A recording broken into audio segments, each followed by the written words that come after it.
ഇന്നിച്ച് പണിയൊന്നുമില്ല കേട്ടോ. അപ്പം ഞാൻ പെരയിൽ ഇങ്ങനെ വെറുതെ കുത്തിരുന്ന് ബോറടിച്ചപ്പോൾ ഞാൻ വിചാരിച്ചു ഉച്ചക്ക് കൂട്ടാനും വേണ്ടിയിട്ട് പെരൻ്റെ മുന്നത്തെ മുറ്റത്തുള്ള മുരിങ്ങാക്കാൽമേൽ ഒരു കോവക്ക വള്ളി പടർന്നു വെച്ചിട്ട് അതിന്മേൽ 5-6 കായുണ്ട് കേട്ടോ. അവിടെയും പടിയൊക്കെ ആയിട്ട്.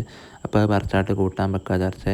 അങ്ങനെ ഞാൻ വെറുതെ പോയിട്ട് തോട്ടി എടുത്തിട്ടുണ്ടോന്ന് കോണി എടുത്തിട്ടുണ്ടോന്ന് പറഞ്ഞിട്ട് ആദ്യമേ ചാരി വെച്ചാട്ട് മുരിങ്ങാക്കാൽമേ വലിഞ്ഞ് കയറിട്ടോ. അധികം നിറവൊക്കെ കയറാൻ പറ്റേ, കാരണം മുരിങ്ങാക്കാലായതുകൊണ്ട് പൊട്ടി കൊഴിഞ്ഞാണ്ട് കമ്പനി അറിയില്ല കേട്ടോ. അങ്ങനെ ഞാൻ കിട്ടണമൊക്കെ കണിഞ്ഞെട്ടിയായിട്ട് കുറേ തോട്ടി കൊണ്ട് പറിച്ചിട്ടോ. അവസാനം എൻ്റെ കൗത്തിൻ്റെ വള്ളി വലിയിലെടുത്തപ്പോൾ ഞാൻ മെല്ലെ അങ്ങോട്ട് ഇറങ്ങിയ കോണിമക്കൂടെ കൗത്തുൾക്കിൻ്റെ പിന്നെ 4 ദിവസം ഇവിടെ ഔത്തുത്തിർക്കേണ്ടി വരുന്ന ചാറട്ടോ. അതുകൊണ്ട് ഞാൻ പിന്നെ അധികം കണിഞ്ഞെട്ടിയില്ലേ. അങ്ങനെ കോണിമക്കൂടെ മെല്ലെ അങ്ങോട്ട് കഴിഞ്ഞിറങ്ങിയിട്ട് പിന്നെ താഴത്തുള്ളതൊക്കെ ഇതേപോലെ കജ്ജോണ്ട് കിട്ടുന്നിടത്തൊക്കെ ഞാൻ വലിച്ചെടുത്തിട്ടോ. ഇതേപോലത്തെ നൊയമ്പ് തിന്നാൻ നല്ല രസമാണ്. ഈ പുക് കൊഴിഞ്ഞാടാത്ത അതിൻ്റെ മൂട്ടിലുള്ള ഇതിങ്ങനെ പച്ചക്ക് കർമുറ തിന്നുമ്പോൾ നല്ല ടേസ്റ്റ് ആട്ടോ ഇതിന്. അങ്ങനെ ഞാൻ അച്ചക്കത്ത് 2-3 പറിച്ചാട്ടാവും തൊള്ളയിട്ട് അതിൻ്റെ ഇടയിൽ തിന്നിട്ടോ. ചെറിയൊരു കറുത്തലൊക്കെ ഉണ്ടാവും, എന്നാലും കുഴപ്പമില്ല. പിന്നെ നമ്മൾ തൊള്ള തേച്ചൊക്കെ നന്നാക്കിയാൽ മതി കേട്ടോ. അങ്ങനെ മുറ്റത്ത് കൊഴിഞ്ഞാടി കായ് മുഴുവൻ ഞാൻ എൻ്റെ കജ്ജിൽ പൊറുക്കിയാട്ടോ ഓട്ടപാത്രത്തേക്ക് ആക്കിയിട്ടോ.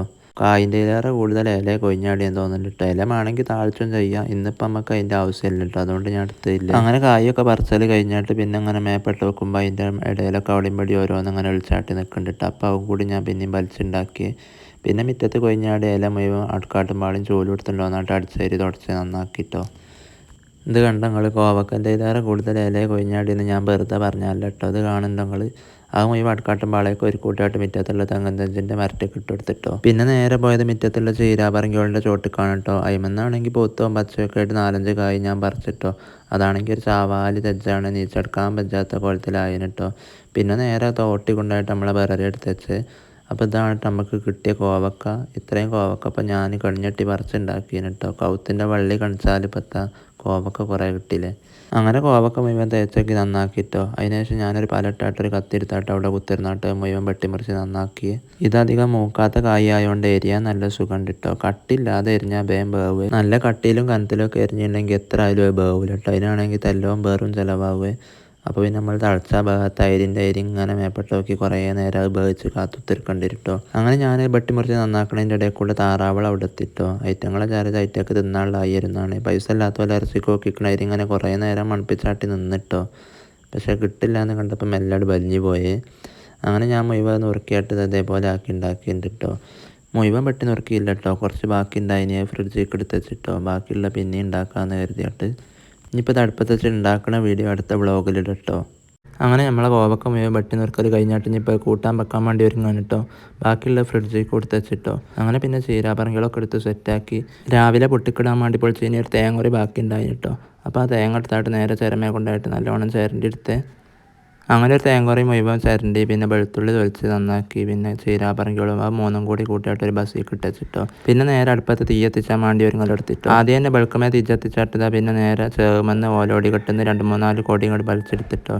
അങ്ങോട്ട് പിന്നെ ആ ഓലോടി നല്ലോണം കത്തിച്ചാട്ട് അടുപ്പത്ത് വെച്ച് കൊടുത്തേ. വെറുംകൊള്ളി പിന്നെ രാവിലെ തന്നെ ഒന്നുണ്ടായിന്. എന്നാലും പിന്നെ ഞാൻ പിന്നെ 2-3 കൊള്ളി വെച്ച് കൊടുത്തിട്ടുണ്ട് കേട്ടോ, വേഗം വേട്ടേന്ന് കരുതിയിട്ട്. അങ്ങനെ അത് കത്തി പിടിച്ചോളം കുറച്ച് നേരം ഞാൻ കാത്തു നിന്നിട്ടോ. അങ്ങനെ തിരിച്ച് നല്ലോണം കത്തി പിടിച്ചപ്പോൾ എന്താ നേരെ ചീഞ്ചട്ടി എടുത്തിട്ട് അടുപ്പത്ത് വെച്ച് കൊടുത്തിട്ടോ. അങ്ങനെ ചട്ടി ചൂടാവുന്ന നേരം കൊണ്ട് ഞാൻ എന്താ തേങ്ങയും വെളുത്തുള്ളിയും ചീരാപറങ്കികളും നല്ലോണം അതേപോലെ കുത്തറിലിട്ടോ ഒതുക്കിയെടുത്തിട്ടോ.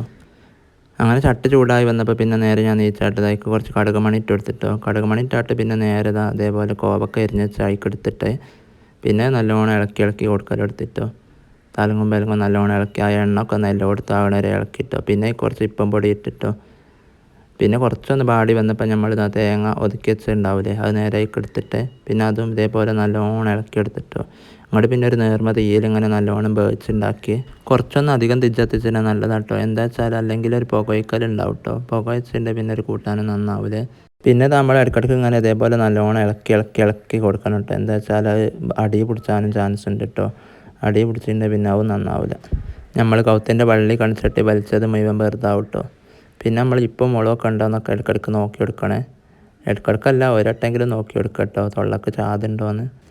അങ്ങനെ കുറച്ചൊക്കെ ബാടി വന്നതെന്ന് എനിക്ക് മനസ്സിലായപ്പോൾ ഞാൻ മെല്ലെ തെജ്ജിൻ്റെ ഒരു കൊള്ളി അടുപ്പിൻ്റെ മൂട്ടിൽ നിന്ന് മെല്ലെ അങ്ങോട്ട് പിരിച്ചാട്ട് അപ്പുറത്ത് അടുപ്പൊക്കെ എടുത്ത് വെച്ചെടുത്തിട്ടോ. അങ്ങോട്ട് പിന്നെ മൂടി വെച്ചാട്ട് കുറച്ച് നേരം കൂടിയും വേവിച്ചെടുത്ത്. അങ്ങനെ നമ്മളെ കോവക്ക ടേസ്റ്റ് നോക്കി അവസാനം ബന്ധണോ നോക്കിയാട്ട് പിന്നെ നേരെ അടുപ്പത്തുനിന്ന് എടുത്ത് മാറ്റി വെച്ചിട്ടോ. അങ്ങനെ അത് കഴിഞ്ഞിട്ട് പിന്നെ ഞാൻ നേരെ തിരുമ്പി കുളിച്ചാൻ പോയിട്ടോ. തിരുമ്പി കുളിച്ചാനൊക്കെ പോയി തിരുമ്പി കുളിയൊക്കെ കഴിഞ്ഞ് വന്നപ്പോൾ അടുപ്പത്ത് നല്ല കണലുണ്ടായിട്ടോ. അപ്പോൾ ചോറ് തിന്നാൻ വേണ്ടി ഒരുങ്ങണതിൻ്റെ മുമ്പ് ഞാൻ പിന്നെ ഇതേപോലെ ഒരു പപ്പടം എടുത്താട്ട് അടുപ്പിലിട്ട് ചുട്ടെടുക്കാമെന്ന് കരുതിട്ടോ. അങ്ങനെ നേരെ അടുപ്പിലൊരു ഇറക്കിളിമേ കുത്തി വെച്ചാട്ട് അതും നല്ലോണം ചുട്ട് കൊണ്ടെടുത്ത് ഷവായ പീടികയിൽ ഷവായ കറക്കണതിൽ പിന്നെ പപ്പടം കുറച്ച് നേരം ആട്ടും ഇങ്ങോട്ടും കറക്കി എടുത്ത് പിന്നെ നേരെ ഒരു ബസ് എടുത്തിട്ട് ഇതായിക്ക് ചോറ് വിളമ്പിട്ടോ. ചോറിന് കൂട്ടാനായിട്ട് കോവക്കുപ്പേരി ഉണ്ടായിനി, പിന്നെ മീൻ പൊരിച്ചതുണ്ടായിനി, മീൻ ചാറുണ്ടായിനി, അതേപോലെ അച്ചാറുണ്ടായിനി, നമ്മളെ പപ്പടം ചുട്ടതും ഉണ്ടായിനി കേട്ടോ. പിന്നെ വേറത്തെ വേണം നമുക്ക്. അങ്ങനെ അതെല്ലാം കൂടി കൂട്ടി കുഴച്ച് ഇങ്ങനെ തിന്നുമ്പോഴും അതിൻ്റെ ഇടയിലുള്ള ഓരോരോ കഞ്ഞിൻ്റെ വെള്ളം കൂടിയൊക്കെ അടിപൊളി കഴിഞ്ഞിട്ട് മക്കളെ. അങ്ങനെ ചോറയ്പ്പും കഞ്ഞിൻ്റെ വെള്ളം കൂടിയൊക്കെ കഴിഞ്ഞിട്ട് പിന്നെ ഞാൻ നേരെ കടന്നുറങ്ങാൻ വേണ്ടി പോയിട്ടോ. ഇനി ഈ വീഡിയോയിൽ കണ്ട മാതിരി നിങ്ങൾ കോവക്കുപ്പേരി ഒന്ന് ഉണ്ടാക്കി നോക്കിട്ടോ. അങ്ങോട്ട് എങ്ങനെ ഉണ്ടെന്ന് പറയണേ എല്ലാവരും. കഴിഞ്ഞ ദിവസം ഞാൻ ഉള്ളിക്കൂട്ടം ഉണ്ടാക്കുന്ന വീഡിയോ ഇട്ടപ്പോൾ അതിൻ്റെ ഇടയിൽ ഉള്ളിക്കൂട്ടം ഉണ്ടാക്കുന്ന ആൾക്കാരെ തിരക്കേനി കമൻറ്റ് ബോക്സ് മുഴുവൻ. ഇനിയിപ്പോൾ ഇതിൽ എന്താണാവോ.